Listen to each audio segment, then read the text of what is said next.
And we're coming to the end of our series that we started at the beginning of January about the speed of the read in a broadcast, podcast or voiceover situation. And at the moment, we're talking about the silence, about dead stops, about pauses and so on, and how they can be effective in your presentation style. Today, quick sidebar, silence in different cultures. You know, in general, Eastern cultures value silence more than word-rich Western ones. In their book, Communication Between Cultures, Samovar and Porter elaborate using an example, which I found while researching this podcast series. They said, in response to the question, "Will you marry me?" silence in English will be interpreted as uncertainty.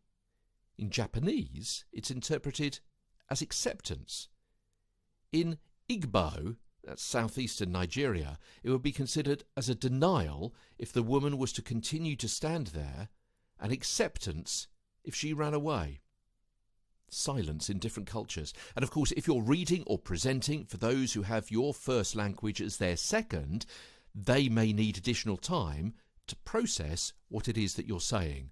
And therefore, you may consider A, talking maybe slightly more slowly, or B, putting more pauses in, just so what you've said can sink in and they can work out exactly the nuance of that previous sentence.